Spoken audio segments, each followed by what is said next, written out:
TNP news का digital platform और मैं हूं आपके साथ हिमानी। तो आज हम बात करने जा रहे हैं झारखंड के, जहां लंबे समय से छात्र अपने मांगों को लेकर आंदोलन पर डटे थे। झारखंड में सरकारी नौकरी की तैयारी कर रहे हजारों युवाओं के लिए इसी बीच एक बड़ी खबर सामने आई। जेडबलएससी सीजीएल परीक्षा रद्द होने के बाद अब दूसरी भर्ती परीक्षाओं पर भी संकट मंडरा रहा है। सरकार ने परीक्षा कराने वाली एजेंसी यानी कि टीडीपीएल की ओर से कराई गई परीक्षाओं और उनके नतीजों की जांच का फैसला लिया। और इतना ही नहीं, 2014 के बाद हुई प्रतियोगी परीक्षाओं की भी जांच की बात कही गई है। अब ऐसे में सबसे बड़ा सवाल है कि आखिर कितनी भर्तियां इस फैसले के बाद प्रभावित हो सकती है, और जिन लोगों ने परीक्षा पास करके नौकरी हासिल कर ली है उनका क्या होगा, और जिन युवाओं ने 2014 के बाद ये परीक्षाएं दी है उनके भविष्य पर इसका क्या असर पड़ेगा। तो चलिए शुरुआत से समझते हैं कि आखिर जो ये विवाद उठा है उसकी शुरुआत कहां से हुई। झारखंड में प्रतियोगी परीक्षाओं में गड़बड़ी और पेपर लीक के आरोपों को लेकर युवा लंबे समय से आंदोलन कर रहे थे।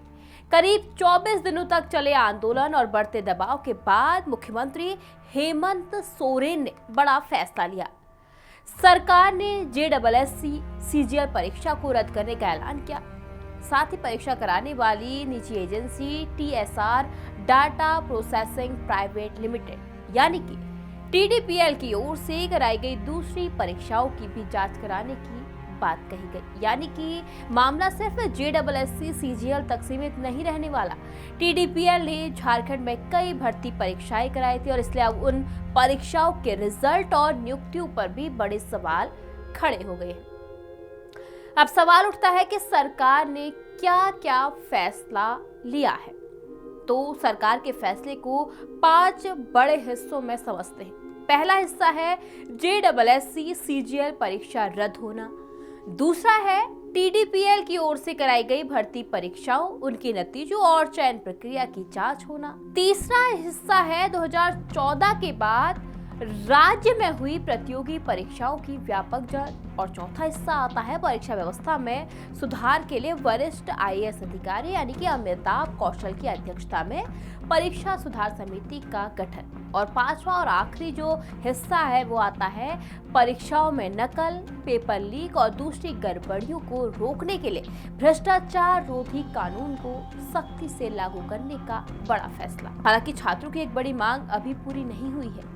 आंदोलन कर रहे युवा इस मामले की जांच सीबीआई से कराने की मांग कर रहे थे, लेकिन सरकार ने फिलहाल सीबीआई जांच की घोषणा नहीं की और सीआईडी और एसआईटी की जांच को ही आगे बढ़ाने की बात कही। और इन सब के बीच सबसे बड़ा सवाल ये उठता है कि सरकार ने तो फैसला सुना दिया, जेडबलएससी सीजीएल से इस फैसले पर से कितने लोगों पर इसका असर पड़ेगा, ये एक बड़ा सवाल बन गया है। दरअसल जेडबलएससी सीजीएल में कुल 2025 पदों पर भर्ती। परीक्षा रद्द होने के बाद सबसे बड़ा संकट उन अभ्यर्थियों के सामने है जो परीक्षा पास करके नौकरी ज्वाइन कर चुके हैं। बताया जा रहा है कि करीब 2000 सफल अभ्यर्थी पहले ही सरकारी नौकरी में आ चुके थे।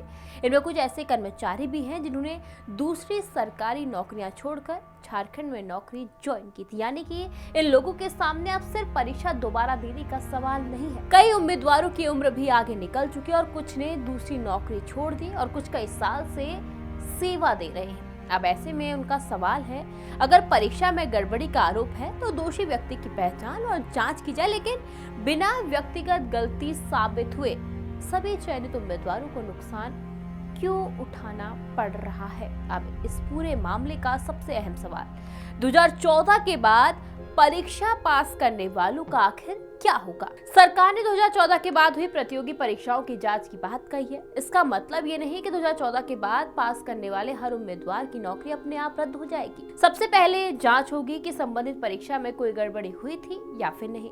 अगर किसी परीक्षा में पेपर लीक, नकल, फर्जीवाड़े या फिर भर्ती प्रक्रिया में गंभीर अनियमितता साबित होती है तो उस परीक्षा के परिणाम और नियुक्तियों पर कार्रवाई का सवाल उठ सकता है। लेकिन जिन अभ्यर्थियों की व्यक्तिगत गलती साबित नहीं हुई है उनके मामले में क्या कानूनी और प्रशासनिक फैसला होगा, ये जांच और सरकार के आगे के आदेश पर निर्भर करेगा। और यही वजह है कि नौकरी कर रहे अभ्यर्थियों में सबसे ज्यादा चिंता इस वक्त व्याप्त है। उनका कहना है कि उन्होंने परीक्षा पास करने के बाद नियुक्ति पाई, दस्तावेज सत्यापन कराया और कई साल तक सेवा भी की। इसलिए पूरी परीक्षा को रद्द करने से पहले यह तय करना होना चाहिए कि असली गड़बड़ी कहाँ हुई और दोषी आखिर कौन है। अब बात आती है टीडीपीएल की कि आखिर टीडीपीएल की कितनी परीक्षाएं सवालों के घेरे में हैं। तो जानकारी जो उपलब्ध है उसके अनुसार टीडीपीएल ने झारखंड में कम से कम 15 प्रमुख भर्ती परीक्षाएं या भर्ती प्रक्रियाएं कराई हैं, जिनमें करीब 10 जेपीएससी और 5 डीडब्ल्यूएससी से जुड़ी हुई हैं। इनके जरिए करीब 7000 पदों पर भर्ती या फिर भर्ती प्रक्रिया प्रभावित होने की आशंका है। जेपीएससी से जुड़ी 10 परीक्षाओं में करीब 698 पद सीधे सवालों के घेरे में हैं। अब इनमें वन क्षेत्र पदाधिकारी के 170 पद, सहायक लोक अभियोजक के 160 पद, वही जेडब्ल्यूएससी से जुड़ी 5 प्रमुख परीक्षाओं में 6200 से ज्यादा रिक्तियों पर असर पड़ने की आशंका है। अब इनमें सबसे बड़ा आंकड़ा है पीजीटी शिक्षक भर्ती का, जिनमें करीब 3120 पद। इसके अलावा जेडब्ल्यूएससी सीजीएल के 2025 पद और तकनीकी विशिष्ट स्नातक स्तर की करीब 594 रिक्तियां भी इस वक्त चर्चा में है। और इसी बीच मामला यहाँ और बड़ा हो जाता है, क्योंकि झारखंड सरकार ने मंगलवार रात अलग अलग अधिसूचना के जरिए 44 भर्ती परीक्षाओं को रद्द किए जाने की जानकारी दी।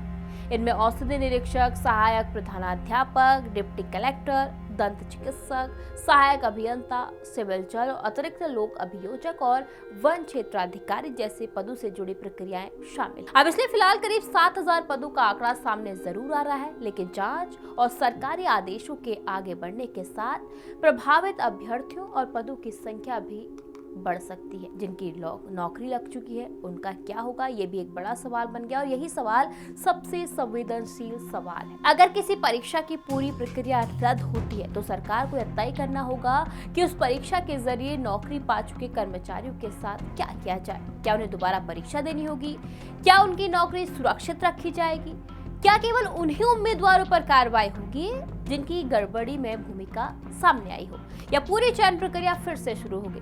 इन सवालों का जवाब या भी यूं कहे कि अंतिम जवाब फिलहाल सरकार के आगे की कार्रवाई और जांच रिपोर्ट पर निर्भर करता है। लेकिन खास बात यह है कि परीक्षा रद्द होने का असर सिर्फ नए उम्मीदवारों पर नहीं बल्कि पहले से नौकरी कर रहे कर्मचारियों पर भी पड़ेगा। इसलिए सरकार के सामने इस वक्त दोहरी चुनौती है। पहली, परीक्षा व्यवस्था में भरोसा वापस लाना और उन उम्मीदवारों के साथ न्याय करना जिन्होंने चयन प्रक्रिया के आधार पर नौकरी हासिल की है। युवाओं के सामने सबसे बड़ी चिंता है कि एक तरफ वे युवा हैं जो कई साल से परीक्षा की तैयारी कर रहे हैं और अब दोबारा परीक्षा की तैयारी करनी पड़ेगी, और दूसरी तरफ वे उम्मीदवार हैं जो परीक्षा पास करके नौकरी हासिल कर चुके हैं और अब अपनी नौकरी को लेकर चिंतित हैं। और तीसरी श्रेणी आती है उन अभ्यर्थियों की जिन्होंने दूसरी सरकारी या फिर निजी नौकरी छोड़कर झारखंड में नियुक्ति ली थी। अब इनमें कुछ की उम्र उस भर्ती की अधिकतम आयु सीमा को पार कर चुकी है या करीब पहुंच चुकी है, और ऐसे उम्मीदवारों के लिए दोबारा परीक्षा देना भी आसान विकल्प नहीं होने वाला। तो झारखंड में जेडब्ल्यूएससी सीजीएल का विवाद अब सिर्फ एक परीक्षा रद्द होने तक सीमित नहीं है। टीडीपीएल की ओर से कराई गई दूसरी परीक्षाएं और 2014 के बाद हुई प्रतियोगी परीक्षाएं भी जांच के दायरे में है। फिलहाल सबसे बड़ा सवाल यही है, अगर गड़बड़ी साबित होती है तो दोषियों पर कार्रवाई कैसे होगी और उन हजारों उम्मीदवारों के साथ क्या होगा जिन्होंने मेहनत से परीक्षा पास की और नौकरी हासिल की। करीब 7000 पदों पर तत्काल असर की आशंका है, जबकि सरकार की 44 भर्ती परीक्षाओं वाली कार्रवाई ये आंकड़ा आगे और बढ़ा सकती है। अब सबकी नजर जांच रिपोर्ट और सरकार के अगले फैसले पर है, क्योंकि यह मामला सिर्फ परीक्षा रद्द होने का नहीं है बल्कि हजारों युवाओं के भविष्य और सरकारी भर्ती व्यवस्था पर भी एक बहुत बड़े भरोसे का बन चुका है।